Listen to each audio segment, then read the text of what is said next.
We are back. It's the Joe Holka Show presented by PrizePicks. Thanksgiving slate top DFS picks and lineup building session live. Game by game breakdown, going to go deep into some key situations that we have to get right this Thanksgiving in fantasy football, DFS, and betting. And we might as well just jump into like a little bit of the strategy because this slate is completely different. So Thanksgiving, obviously, we're going to build some lineups, but the way that we're going to kind of set some of this stuff up is for late swap, right? Because it's not just like a normal 3-game, 4-game slate. We actually have time in between, or at least as these games are wrapping up, to really make smart late swap decisions. So I think that's kind of what makes these, it's kind of like a playoff slate, but on steroids, because you have a little bit less, time to work through this stuff. So for me, at least, like the order of these games definitely matters. So we're going to break down each game in order. And then I think just taking chances early with some lower owned plays obviously makes a ton of sense. So that's something that we'll be focused on here today. And then obviously, I mean, I'd be doing you guys a disservice if I didn't talk about the PrizePicks free square that is for the Thanksgiving slate. So I'll touch on that just quickly. If Justin Jefferson logs over 1 receiving yard, yes, 1 yard, 1 receiving yard for Justin Jefferson, the one on the Vikings, that guy. You're well on your way to cashing that free $100 bet with code Holka. There's a link in the description. Not sure what else to say about that, but it is live in 30 plus states now, and legit a free roll. So if you haven't taken advantage of that first deposit yet, there is a link in the description. Again, code Holka for that. Let's not waste any more time. Let's jump right into game number 1. We have Bills at Lions, where Buffalo is a 9.5-point road favorite. In this one, there's a couple prize picks that really stand out to me, but I'll wait as we get kind of deeper into this one. But what were your initial thoughts on this first game? Yeah, I mean, you look at this is like where we're starting, right? We talk about like when you look at like projected ownership for this game and the amount of players in your roster, it's the Bills, right? Like the Lions have been getting there, and all these games in Detroit have been just absolutely smash spots. I mean, games in Detroit are averaging a combined 62 points per game. Every game scored 58 or more points, except for the Packers-Lions game. So we're starting here with the Bills, with the Lions. All the ownership is kind of be like the popular plays are here. So how do you play it? Do you load up on this game? Do you try to just do what everyone else is doing and try to stack the hell out of this game? Or do you come in under, hope it doesn't hit? Like this is where we're going to get like so much revealed right away. But there are a lot of good plays in this game.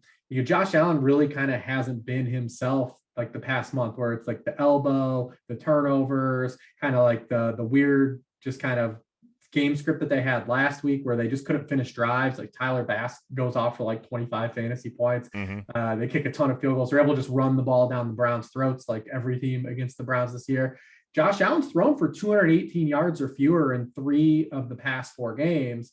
So like, what do we attribute it to? Is it the elbow, just variance, game script? I mean, the Bills only punted twice last week. Like, it's not like they were like bad. They just didn't finish drives. So he's still going to be a popular play. The Lions are one of these teams that offers like a quick turnaround. They're 29th in passing points allowed per game to opposing passers. They're dead last in yards per pass attempt allowed. They are 31st in yards allowed per completion. And they're like the worst defense against running quarterbacks. Like we talked about this a little bit last week with Daniel Jones. But, Jalen Hurts, 90 yards and a touchdown rushing. Carson Wentz, 23 rushing yards. Geno Smith, 49 rushing yards and a touchdown. Aaron Rodgers, 40 yards. Justin Fields, 147 and 2. Daniel Jones, 50 yards and a touchdown. They play so much man coverage. They blitz a good amount, and it just leaves the kind of the gates open for these quarterbacks' mobility to kind of create a play with their legs. Josh Allen looks like he's probably going to be like in large field stuff, like probably like 40 to 50% probably rostered. And that's kind of where it starts. Like, what do we do with Josh Allen?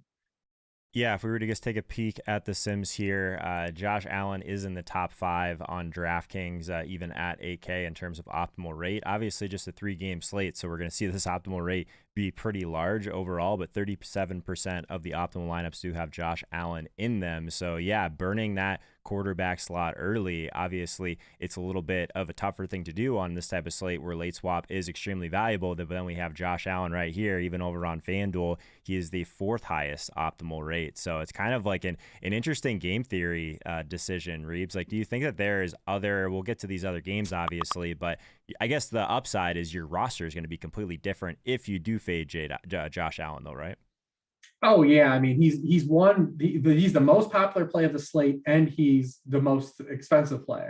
So well, almost most expensive play. I think Justin Jefferson is 8.2 on FanDuel or on DraftKings. So he's the second most expensive guy, and he's be the most popular guy. So like I said, this is the big reveal, right? Like, because if you end up coming under on Josh Allen, and you know what you're gonna have to do, right? Like, even if you come under on him, right? You're gonna just play for all this upside if he has like a 35-point game. Yeah. Plus, you have to think too, if you don't play Josh Allen, you're still playing a piece of Josh Allen, right? Sure. Like, as long as he's not running in touchdowns, which is definitely his range of outcomes, you're probably still getting a Bills pass catcher in there, whether it be Diggs, whether it be Gabe Davis or Dawson Knox.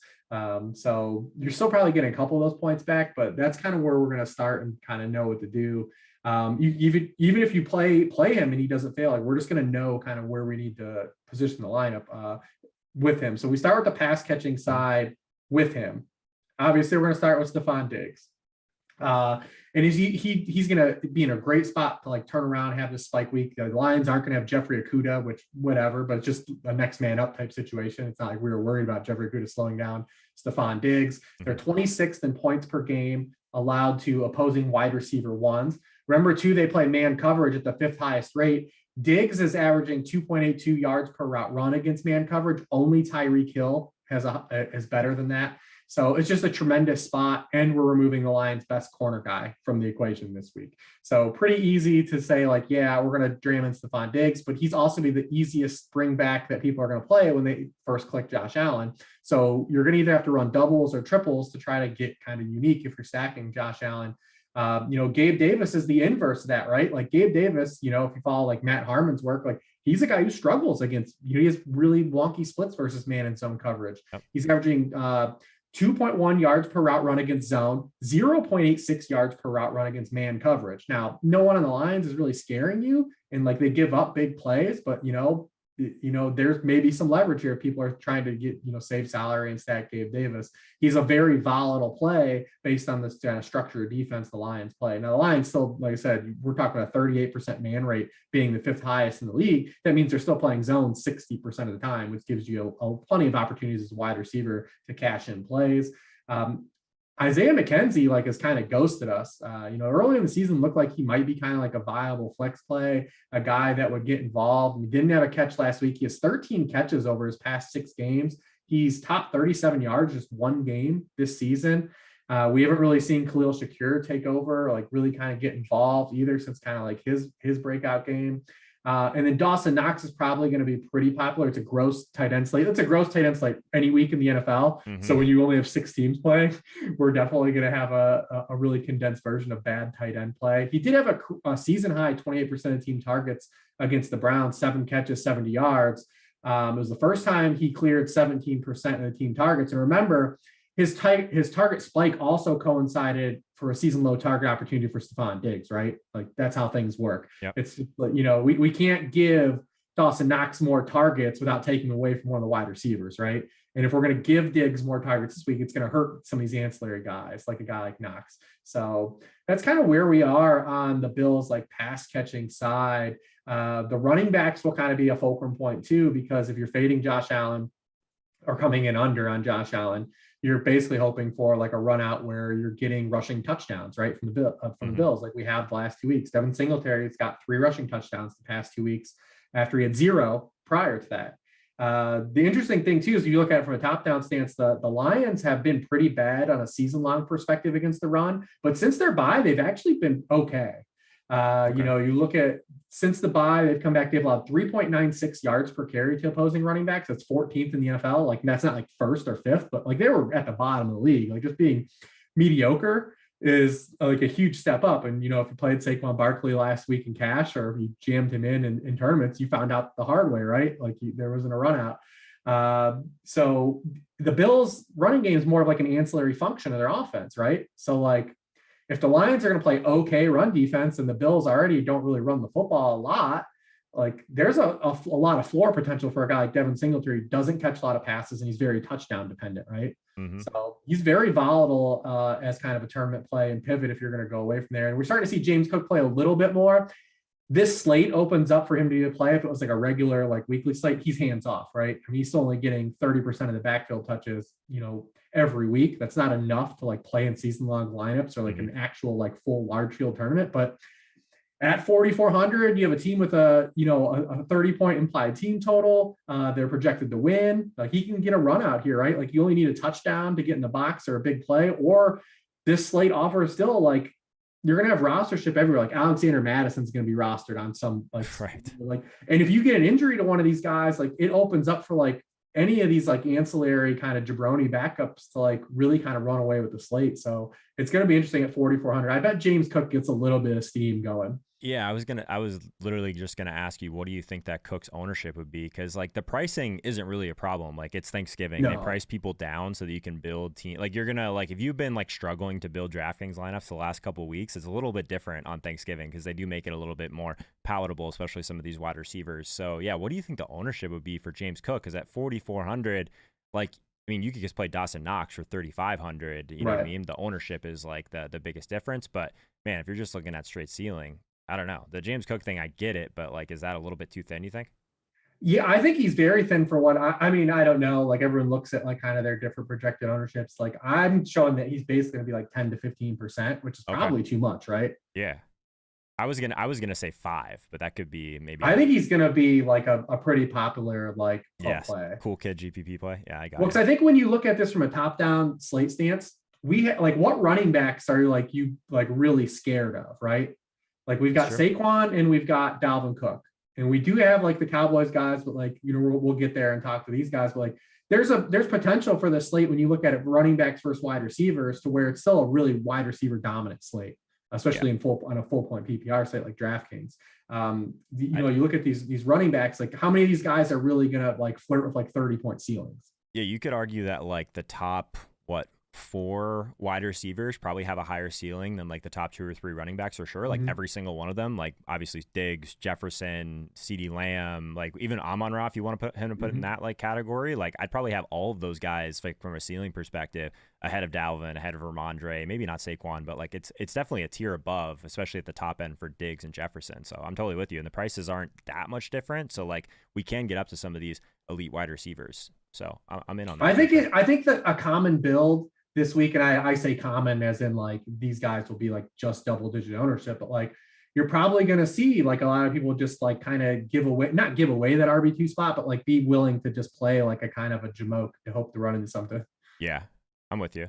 Well, the one that I was looking at on PrizePicks, obviously outside of that free square for Justin Jefferson, is actually Amon-Ra St. Brown. I think that 15 fantasy points is where it's set right now. Hopefully by the time you guys are watching this later on, that'll still be around there, because I have that one significantly higher. So let's pivot over to the Lions side of the ball. Is it basically Amon-Ra and everyone else? Like, I'm kind of struggling to get too excited about anyone else on the Detroit side of the ball.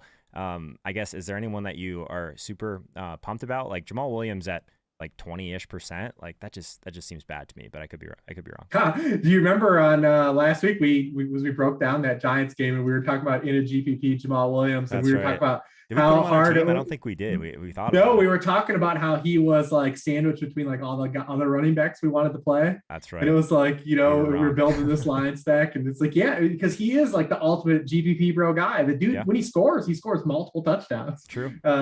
He has 5 games this year with multiple rushing touchdowns. No other player has more than 3 such games on the season.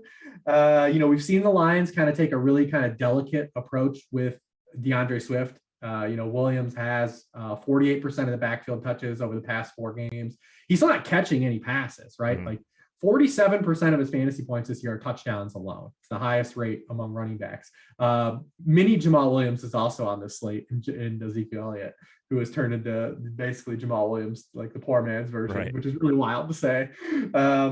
Buffalo is a good run D, but like we know, like Jamal Williams, do they get inside the 5, right? Detroit's number 1 in the NFL in plays run inside the 5-yard line, which is pretty wild.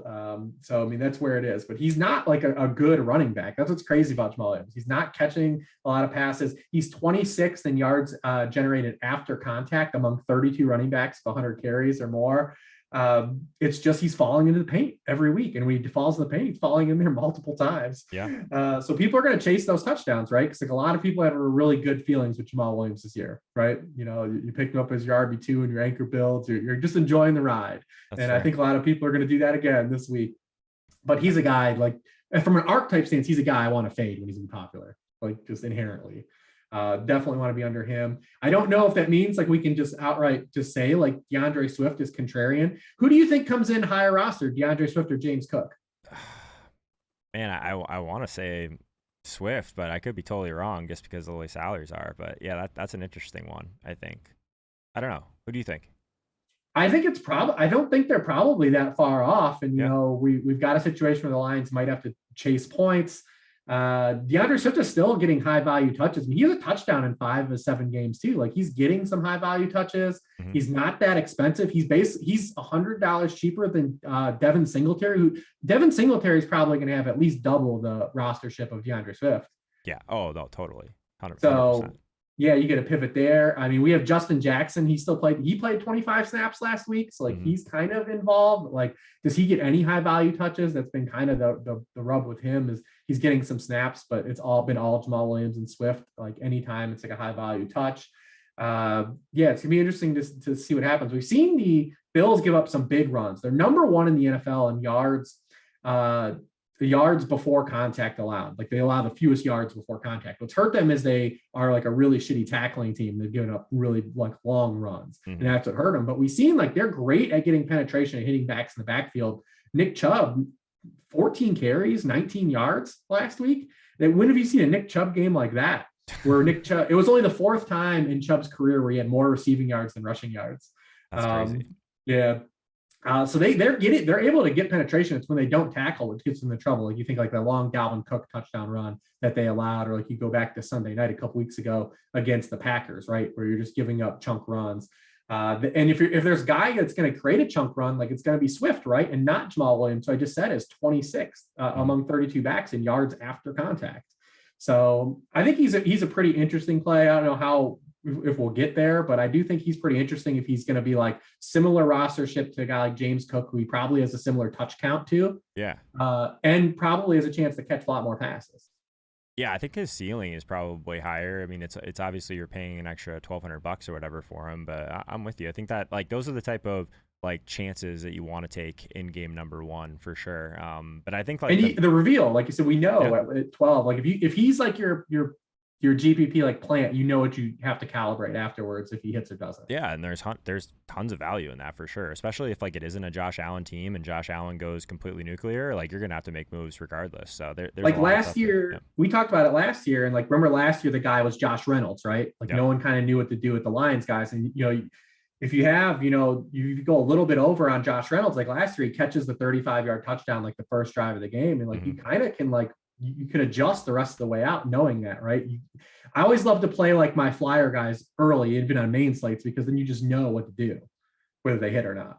Well, let's talk through it because we still got to get through 2 more games. So let's talk through a quick lineup build here on how we would go about like kind of stacking up this game a little bit, maybe with some contrarian pieces. Obviously, we're going to talk through the other games directly after this, but do we want to build a Josh Allen team and maybe the other 2 we fade Josh Allen, something like that? I mean, what do you think? You want to try to do a Goff team? We didn't really talk about Goff. I mean, obviously, just the run out is you hope the passing volume carries you like Jacoby Brissett last week. I mean, it's not like Goff has been, really good. I mean, he's finished in season long. He's been the QB 19 or lower in 5 as pick start. He has 4 total touchdown passes over his six pass games. But the Bills are facing 35 pass attempts per game. That's the 10th most. They've allowed a 300-yard passer in 4 of their 6 games.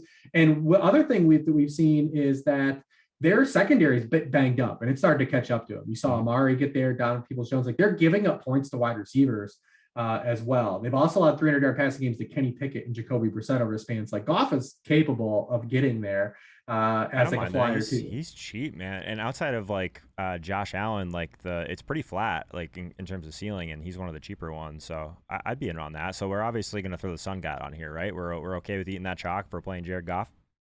Oh yeah, and I mean, listen, you're not going to avoid chalk on this slate anyways. You're just going to have to find it. And we're with Jared Goff. We already have a unique way to stack this, and we can play Diggs on this team, right? Yeah, totally. I was just going to say, I think we get in at least because we have the salary. So do we want to skinny it then for something like this, or we probably still want to get like a contrarian piece? I would imagine, right? If the Diggs and Brown stuff is pretty popular, like, do we want to go with a Swift on something like this? Like, could we? Yeah, I was going to ask, like, should this be a team if we're playing Goff? Like, do we play Swift and hope for the rushing touchdown because it's like a double kind of leverage off of Jamal too? So we're not playing Jamal. I like that.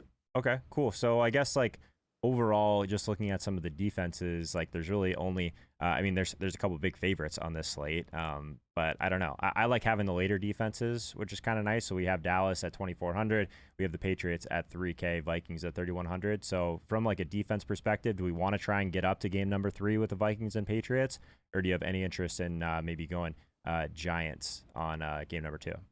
I mean, if the salary is not a factor, I mean, I would love to just play the Cowboys, right? Especially Sure. if they're not going to be the most popular defense because they're the most expensive. Yeah, 3,700. And I think like that's just a great way on this slate. Like the Cowboys are bar none are the best defense on this slate. Oh yeah, it's not even Like close. they're number one in pressure rate. They're going against a Giants team. The Giants have ruled out 4 starting offensive linemen already. In the first matchup, because we're going to break down this game too. In the first matchup, they pressured Daniel Jones on over 50% of his dropbacks when these teams played earlier in the year. Nice. So I mean, like if salary is not an issue, I mean, I would love to just play the Cowboys. And if they're going to be not as popular as either the Vikings or Patriots, like you already have like a great tournament play. Yeah, I would agree with that. I think that and they have the best returner on the slate. We're gonna get weird on this slate. They have the best kick returner. Do we want to double dip with him? Good. No, we definitely don't want to play Turpin on his own, but they do have the best kick returner. Okay, fair enough. We're going to need some cheaper guys here, though, I think, to make this team work from here on out. Just the defense does make us a little bit more constricted. So Dalton Schultz, 3,800, is going to be extremely popular in that game. Jacoby Myers at 5,100. Like, there's some guys in the mid 5Ks, I think, that we could go to, but does anyone stand out on the cheaper side of things to you?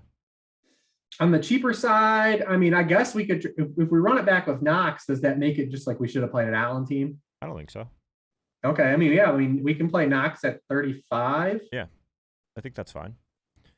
So that gets us 5,800 the rest of the way. So in terms of like running back, wide receiver, like we're probably outside the range of getting another elite wide receiver for sure. But we could probably get in one of these running backs that we like if we really wanted to.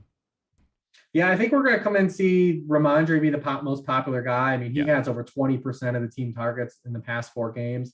He didn't run nearly as hot as Damian Harris. Also, I wouldn't be surprised on a short week to see Damian Harris like get more carries anyways, on a short week, they could split some of the rushing work a little bit. So you're getting where you're getting Ramondre's all run is all as a pass catcher. But he's going to be pretty popular. We could probably fit him in if we wanted to, looking at salary. I think so. 6,400 for him. We just need basically a cheaper wide receiver, and then the flex kind of right in that 5K range probably as well. Yeah, I mean, we have Ramondre. Who could we play? We could play either. What does Myers give? We might be able to afford CD if we wanted. 7,100 for CD. That would leave us with. It'd have to be a 2 tight end team, right? Like it'd have to be Schultz. It would have to be Schultz, but I don't hate that. So basically, it'd be kind of like you're playing the blowout for Dallas and the Giants. Actually, I don't know. I kind of think that the Cowboys get there. Maybe CD doesn't completely hit his ceiling. Yeah, and we're going to talk about that because that's been a common thing with the Cowboys. We leave CD off. Is there anyone else in the Minnesota game that we'd want to like have exposure to? Like we probably can't fit Jefferson on this team. Dalvin's still 7,400.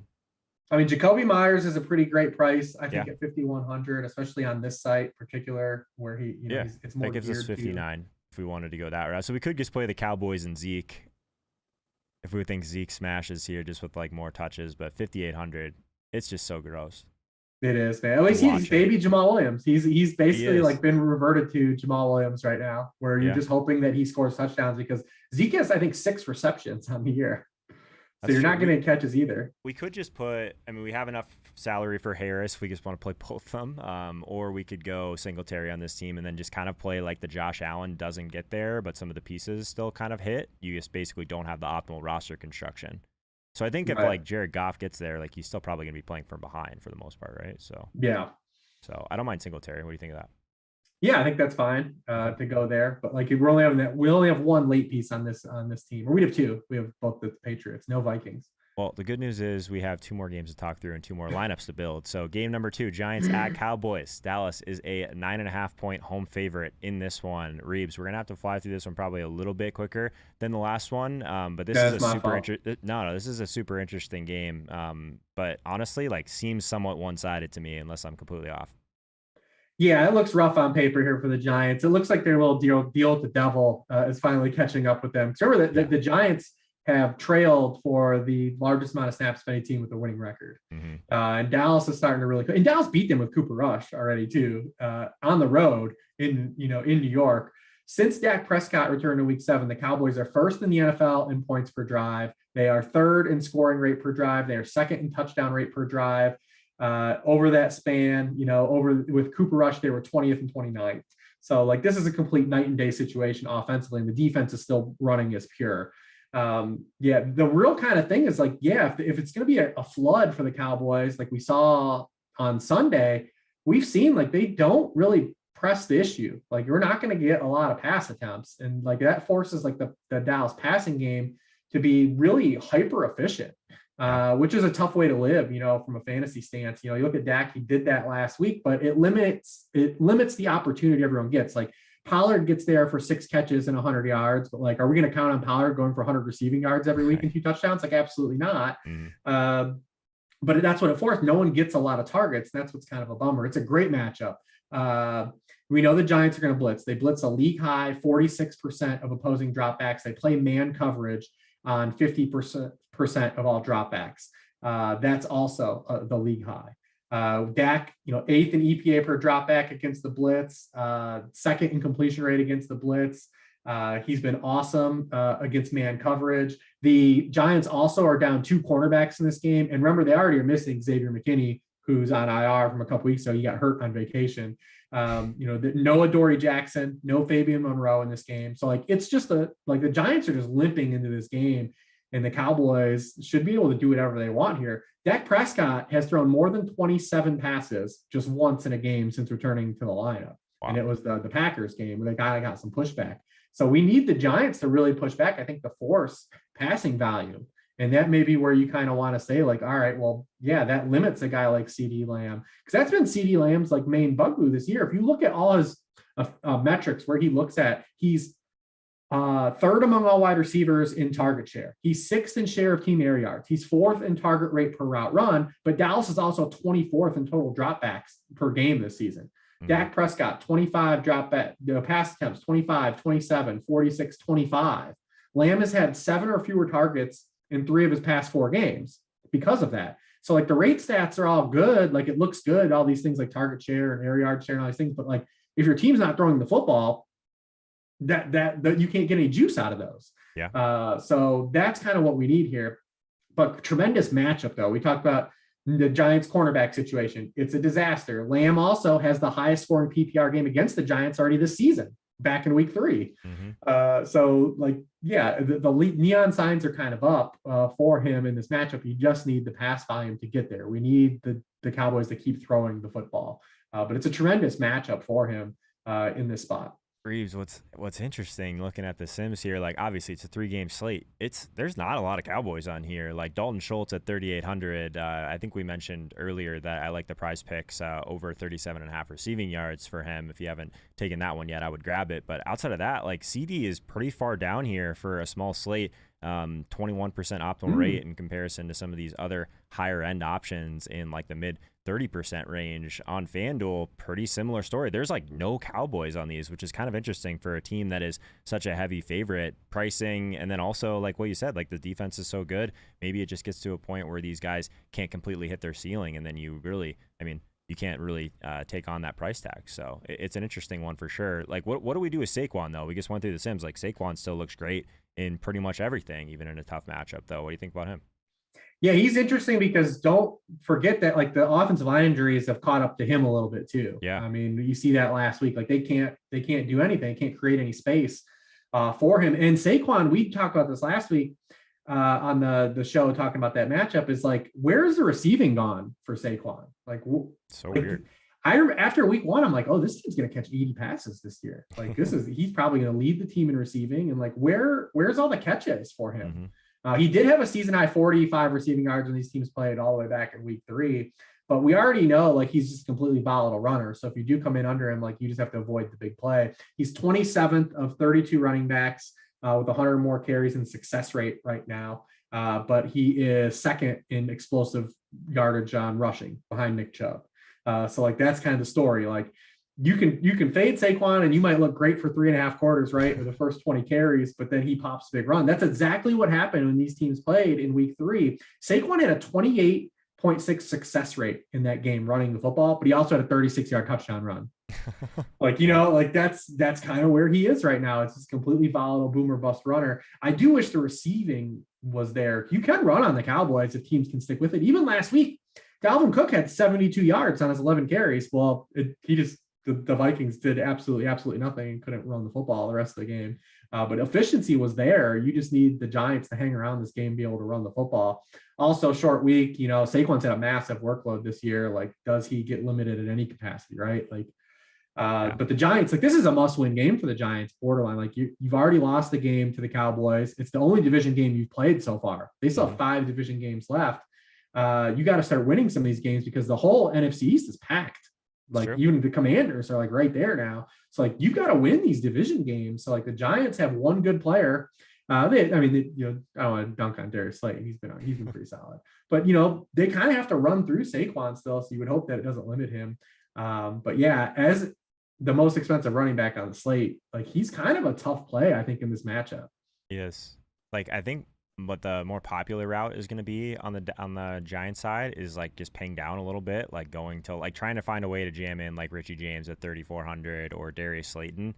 But it might just be a situation where the Giants end up going kind of under-owned. So maybe these guys are a little bit more of like late swap scenario type of if things go completely wrong in game number 1, this is a spot you could probably get some lower ownership. But like, when I see these kind of middling teams or middling games, it kind of makes me want to just let other people make mistakes on these type of slates. Like, just let other people mess around with these guys that we don't love, and then you might get an ownership discount on some of the guys in game number 3. What do you think about that?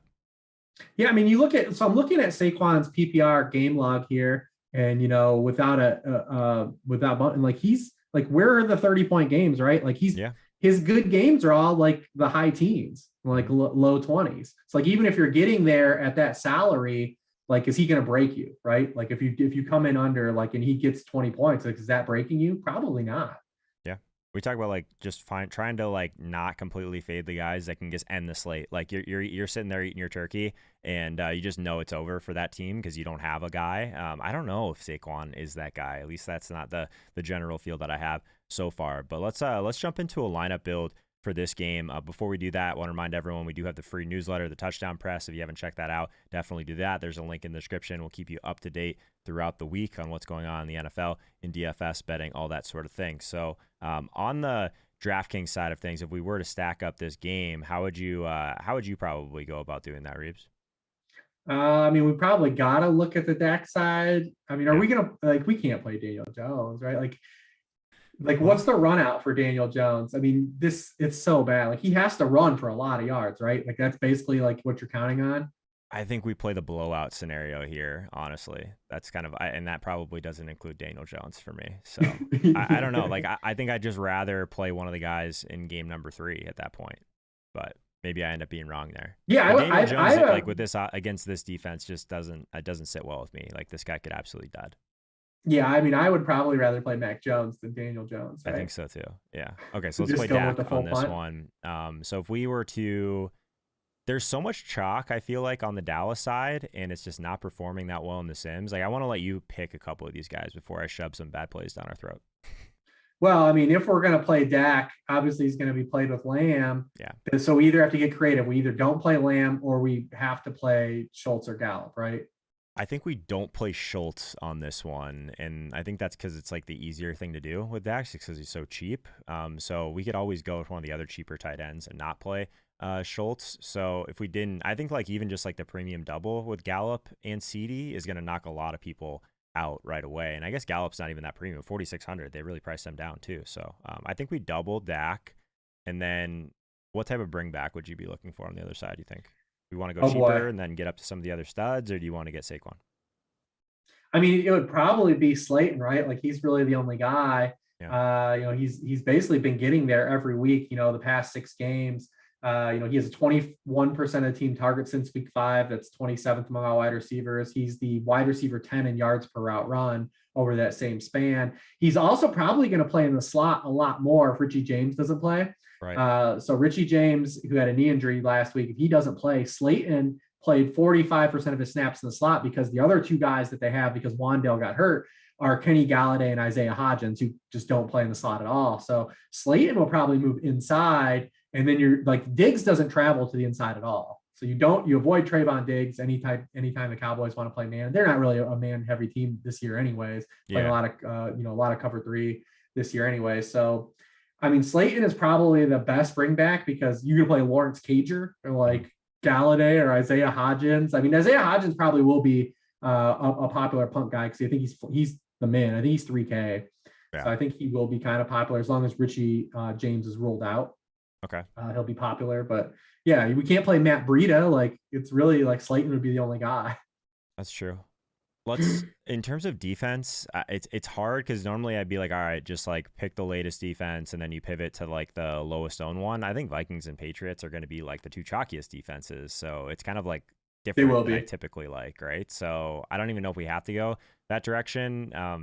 We could go Bills defense. That's probably going to be one of the lower owned options if we wanted to go that route, and then the Josh Allen stuff failing because the Bills stuffs get there. I think that could make some sense. I don't really like playing the first defense, but there's not a lot of leverage to be had later on, it seems. No, not at all. We do have a little bit of space here. I think there's a way to get interesting though, because you can stack. I think we have room here we can do Vikings plus Dalvin Cook. I like that. So we can put those together. Okay. And then 5,500 the rest of the way. We got to get a tight end, a flex, and a running back. Yeah, I mean, we have no Bills. We have no Bills currently. Yes. Oh man, yeah. So no Bills. We didn't do Gabe on the first team, did we? But you said you weren't big on Gabe this week. Well, it depends if you want to buy into the man zone stuff, right? Like, and how much of an impact, because it's a tremendous signal for Diggs and kind of more of a fade for Gabe. But sure, he is cheap, and like I said, you're still getting like a 60% zone rate anyways. So he just need a few plays to get there. So I don't mind Gabe. I would say that this team definitely needs like another ceiling guy though, because we are really only counting on Lamb and Dalvin, where we already have Gallup and Slayton, who are more like get us some value guys. True. So we either have to play Amon-Ra, we have to play Diggs on this team. I think we have to play one of those two guys. Let's see what happens if we put Amon-Ra in, and then we said we're not playing Schultz. So then maybe with Amon-Ra, we do like a mini with Dawson Knox, and then that would leave us 6,500 at running back. We could play Stevenson. Then just put this at Stevenson. Yeah, I think that makes sense. We could play Jamal Williams on that side as well, just to leave a little bit more of salary on the table. What do you think on Stevenson versus Williams? Probably Stevenson, right? Yeah, because you get him at the late, because you can swap the Damian Harris late if you need to. Like if this team looks like it needs to just go in a different direction, which has no Bills. So right. Okay. Fair enough. At least we built one like no Bills team so people can see what it looks like. That's true. All right. Game number 3, Patriots at Vikings. Terrifying. Minnesota is a 2.5-point home favorite. I'll be at this game. Is this the Thanksgiving hammer, nice. Reeves? Is this the Thanksgiving hammer? That's what everyone wants to know. I mean, probably not, but I thought I'd coach you into it. I mean, the Patriots have 39 possessions their past 3 games, and they've scored 2 touchdowns. So I'm going to hope we're going to hope that they can get there. I mean, this is a better matchup than they've had the past 3 weeks. So you're just kind of hoping that the Vikings kind of provide some alleviation, especially for Mac Jones, right? Who just really is running a lot of crummy matchups so far to start the year. Yeah. The Vikings have allowed multiple passing touchdowns in 4 of their past 5 games. So like maybe that's a little bit of an inroad. They're 31st in yards allowed per pass attempt. 21st in passing points for fantasy allowed per attempt, 31st in completion rate. They play the second most zone coverage under Ed Donatel, coming from that Fangio tree. They're just going to get a lot of cover 4, a lot of cover 6s. They want to give up completions, then they're going to come up and tackle. That's kind of what the whole defense is predicated on. So we will get a run out of catches here. That's why I think Jacoby Myers is so interesting in this game, especially at a salary here.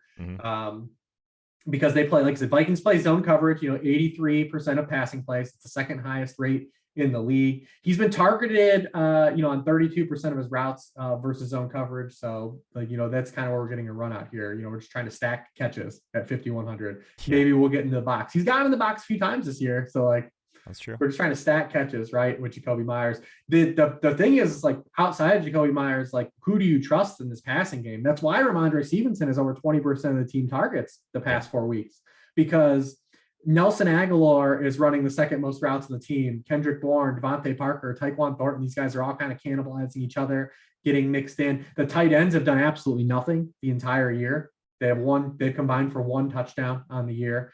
Johnny Smith and Hunter Henry are cannibalizing each other. So it's just like, who do you really play outside of Jacoby Myers and Ramondre as the pound from pass catching side? It's not very good. It's true. Yeah, the Ramondre stuff looks pretty nice on PrizePicks right now, 26.5 receiving yards. I took the over on that earlier today. So if you haven't taken your Justin Jefferson free square, Ramondre is a pretty nice one to pair with that, in my opinion, in this last game. I guess that's kind of where we're at. Like, I think it's going to be Ramondre and Jacoby, and that's most of it on the Patriots side. I definitely agree with you there. On the Minnesota side, does anything stand out from a matchup perspective in this one? This matchup is pretty interesting because obviously we're going to have the primetime Cousins narrative, right? And then we're going to have the pressure splits, which we talked about the Cowboys. And remember we talked about, like, Cousins is not having a good year. Like, the narrative has been like Cousins has been fine and good. Like, he's literally career lows in almost every single metric since he's been a starting quarterback in the NFL. And then under pressure, like, he's just absolutely wilted, which is kind of why we were like scared and nervous to like stack him last week and kind of go there. Under pressure, he's completed just 42% of his passes. That's 34th in the NFL. From a clean pocket, it's at 74%. He's 7th.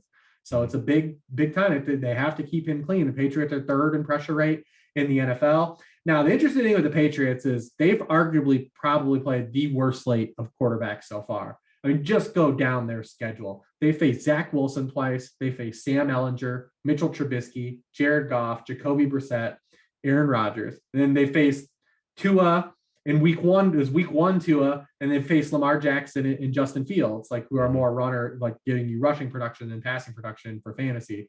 So like, they really haven't faced like a lot of good passing games. So like we could be looking at this from a stance too, where like, what if the Patriots defense is just severely overrated too, as well, coming to this game? That's interesting. What, like, I guess then we gotta figure out the Kirk Cousins narratives here. Like what do we do? I don't know. Yeah. How do we do it? But yeah, because Cousins is a guy I feel like people like aren't gonna really want to play, but because of Jefferson, like, you have an inherent stack. So like, that can come along for the ride. Honestly, like, here's the thing, and the only reason I'm kind of pushing us towards maybe making a Cousins team is right now, like, the pieces of Minnesota are looking pretty good in the Sims right now. So like, a double stack, even a triple stack of Cousins, like, again, if people aren't going to do it, you can fit some of the better pieces around something like that. So I'm not completely against it. We've already kind of bet against Josh Allen so far, which is super scary. We could always play like a naked Josh Allen team with some of. You don't need us to help you build Josh Allen teams. Like, that's not like, yeah. So that's not fun. We can't build a Josh Allen team. Let's figure out what we're doing with this build, Reeps. We might as well just jump. We'll talk through the rest of this as we're kind of getting through this. So. Yeah, I mean, if you want to make a play, like, so you can punt with Mac, who I think, like I said, like they said, the Vikings, like, they offer like an avenue with the structure of defense they play to like allow efficiency. They're going to have a lot of completions. You want Mac for 500 less though? No, you want to build a Cousins team. We said we build a Cousins team, so we will. But I'm just saying, like, I don't think Mac is like an awful punt play. The problem with the slate, when you look at it though, is like, if Josh Allen hits 35, none of these other guys probably are going to go 35. Okay. Like, that's fair. Let's put Jacoby on this. Like, a good Mac Jones game is like flirting with 20. I would agree with that. Okay. Do we want another Cowboys D team? Do we want to take a shot on like a Bills D team, something like that? Yeah. We're at here. Jefferson is expensive. Obviously, Jefferson is very expensive, the most expensive player in the slate. No, we can play him. Let's play Cowboys D. Okay. Cowboys D. I put Jacoby in there, so we got 5,400. We don't have a Schultz team yet. We could play Schultz on this one if we wanted to. I think we got to play Hawkinson, right? We haven't built a Hawkinson lineup. We might as well get the double for it. And like, the way, because nothing's really changed for Hawkinson. Like, he still is TJ Hawkinson. Like, you look at his yards per catch and yards per target since joining the Vikings. I mean, it's like the player he's been his whole career. But the cool thing is he's at least 9 targets in all 3 games since he joined the Vikings. Yeah. He cleared 7 targets just once with the Lions. So even if he's going to be the same player, like, we're getting more targets to be the same player, to catch some passes and just give us those PPR points. Okay. Fair enough. 5,600, 2 running backs, a wide receiver, and a flex. We're probably going to need at least one cheaper piece and then figure out what we want to do with the running backs. Let's pivot to that first game. Is there a piece in the first game that we want to take a shot on, I guess? But we didn't make a Gabe team. Should this be the Gabe team? This could be the Gabe team. This is like our puke team, like the team that we like don't really like that much, that like is like our hedge. Yeah, you gotta have them. Yeah. Okay. So that gets us to 5,700. We need some running backs though. So we need to either take a shot on like a Gabe Swift mini, which I don't hate. We could do a Gabe Jamal Williams, something like that. Yeah, do you want to do Gabe Swift, Gabe Singletary? Let's do Gabe Swift. We got 2 Swift teams, so that's going to be our stand that we're taking against ownership. So 5,700 running back and a flex. So we probably need to play some of the good plays on this team, right? That sounds like a good idea. I mean, is this a bring back with Stevenson or Myers? Because if we're just assuming that like the I got cousin Jacoby in side right now. So if the cousin side gets there, we get like the dump off factor, like because we're assuming like now, like we probably would rather play Ramondre, or do we want to play both? Can we fit both? Yeah, we can fit both because then that gets us to 5,100 the rest of the way. So we can do like a one-off Slayton. We can add Thielen to it. We could even do like a Gallup, something like that. James Cook. Yeah, so any of those, I mean, yeah, I would say Slayton would be the dude then, because we're just counting on the drop backs for the Cowboy side.